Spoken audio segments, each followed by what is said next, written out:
Dear friends, welcome to the next session for Information Security Fundamentals. In the previous session, we discussed about the various network components as well as the network topologies in which the components or in which the devices can be arranged in order to share information in the internet.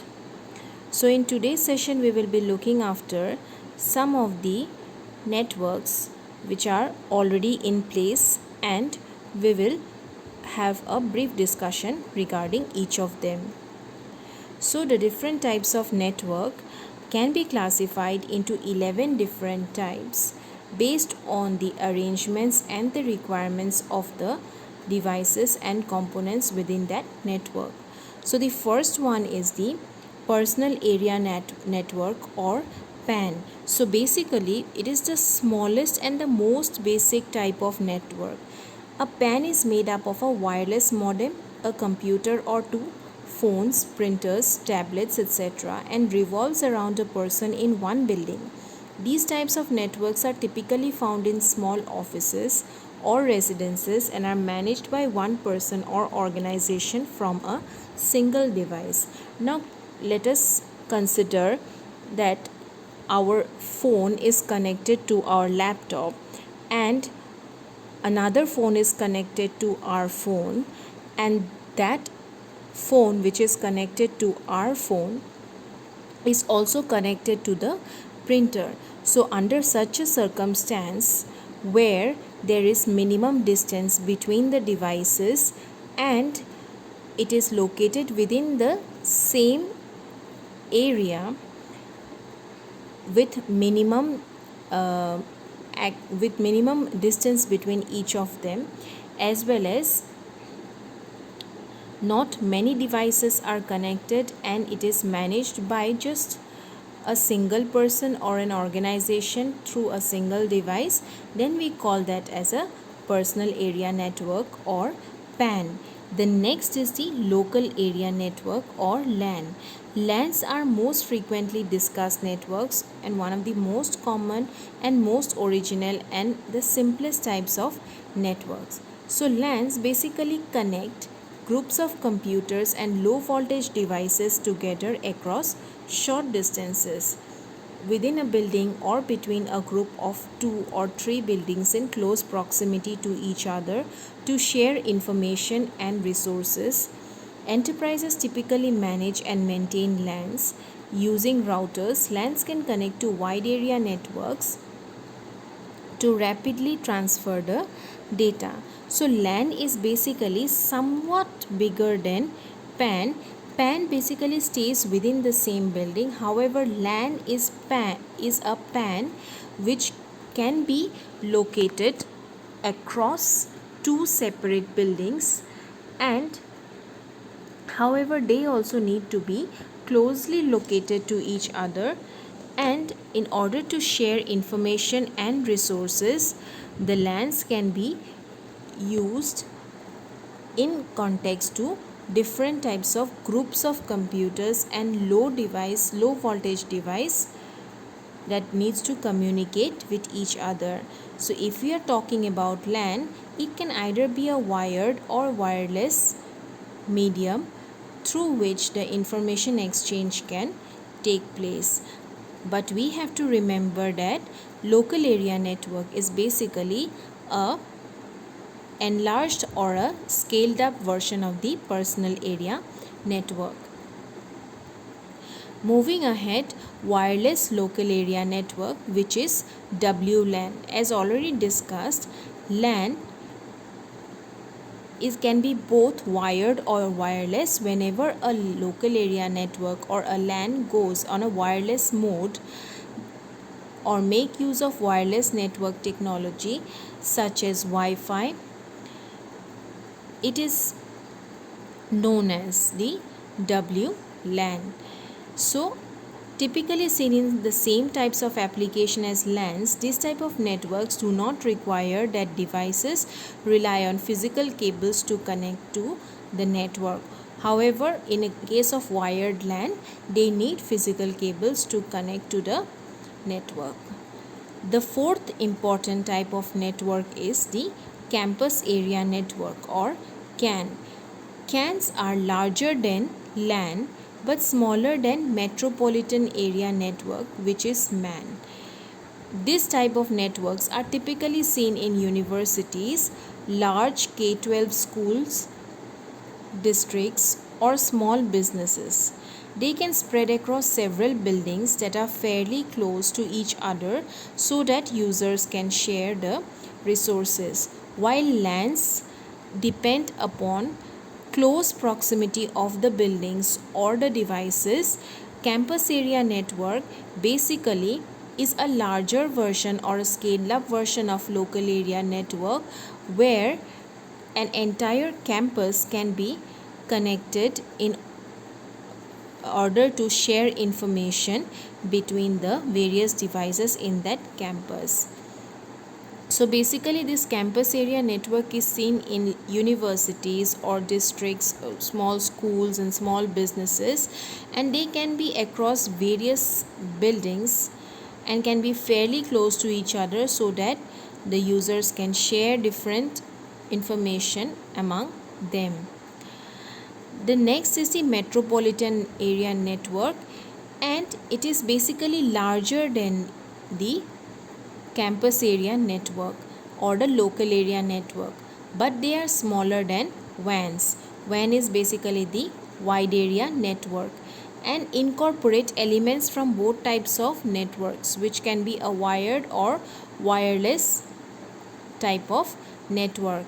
This metropolitan area network span an entire geographic area, typically a town or city, but sometimes a campus. So basically, when we are talking about metropolitan area network, it essentially means we are covering an entire city and the devices in that particular city. So your mobile networks basically within your city or your area basically refers to the metropolitan area network. So ownership and maintenance is handled by either a single person or company, a local council or a large company, etc. So slowly from the smallest, which was your PAN, the network goes to the connection of devices in an area which is as large as the metropolitan area network, which is the basically a city type of an area. The sixth important classification is the wide area network. So wide area network WAN, it is more complex than local area network and it connects computers together across longer physical distances. It allows computers and low voltage devices to be remotely connected to each other over one large network to communicate when they are miles apart. The internet is the basic example of a wide area network connecting all computers together around the world. Because of a WAN's vast reach, it is typically owned and maintained by multiple administrators or the public. So wide area network essentially means that we can remotely connect to each other. So our connection is not basically limited to a particular city or particular location or particular building. In case of wide area network, we can remotely connect with each other. The next is storage area network as a dedicated high-speed network that connects shared pools of storage devices to several servers. This type of networks don't rely on LAN or WAN. Instead, they move storage resources away from the network and place them into their own high-performance network. SANs can be accessed in some fashion as a drive attached to the server. Types of storage area network include converged, virtual and unified SANs. So basically storage area network is a collection of pools of storage devices to various servers which are there. So these storage devices essentially is responsible for storing different type of information, and they basically do not depend upon wide area network or local area network for communication. They establish their own network for storage and move the storage resources away from the network and they have their own high performance network, because since we are concerned about storing of data and information, we need to have a security associated with it, based on which the storage area network will work. The eighth type of network is the system area network, which is also known as SAN. This term is fairly new within the past 2 decades. It is used to explain a relatively local network that is designed to provide high-speed connection in server-to-server applications, storage area networks, and processor-to-processor applications. These computers connected on the SAN operate as a single system at very high speeds. So basically, system area network will be operating in extremely high speed and is generally used within a local network in order to connect between various storage area networks or various server to server applications, as well as processor to processor application. Basically, high speed computing is involved in system area network. Then we have the POLAN, which is passive optical local area network, an alternative to traditional switch based Ethernet LANs. This POLAN technology can be integrated into structured cabling to overcome concerns about supporting traditional Ethernet protocols and network applications such as power over Internet. A point to multipoint LAN architecture, POLAN uses optical splitters to split an optical signal from one strand of single mode fiber to multiple signals to serve users and devices.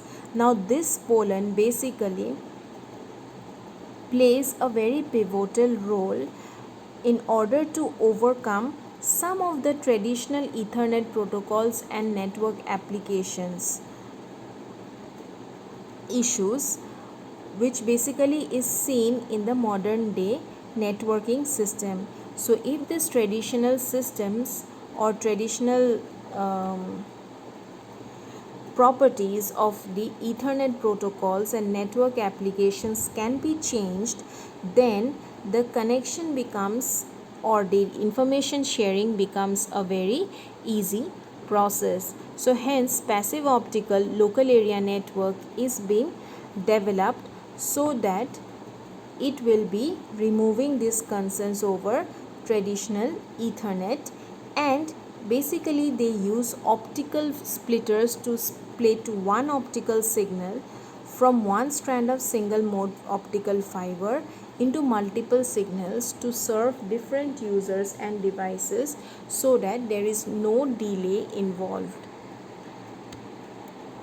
The next type of network is the enterprise private network, or the EPN, and this type of networks are basically purely used for businesses who generally wants to connect to its various locations or share different computer resources but in a secured manner. So enterprise private network comes up with its own guidelines in order to establish communication between the known devices which forms a part of the business. And the final network type is a virtual private network, or VPN. So by extending a private network across the internet, a VPN lets its users send and receive data as if their devices were connected to a private network, even if they are not. Through a virtual point-to-point connection, users can access a private network remotely. So it is like, VPN is basically like you are sharing your information amongst your private network devices. However, it will look like a private network, but actually it is not a private network. It is a public network, but the device which is remotely connected to your network will seem as if it is a part of the private network. And this camouflaging, or this type of representation a VPN does, is basically a point-to-point connection between the users and the remote users and the network, and these users can access the private network remotely. So these 11 types of networks generally are categorized first in case of the area of connectivity that they are dealing with and the number of devices. Secondly, based on their speed. Thirdly, they definitely rely on the security related to the connection of the devices. So these three parameters, firstly is the size of the network, secondly is the speed of the network, and thirdly is the security issues related with the network, will define the different classes of existing network which we have done till now. So that is all for this session. Thank you.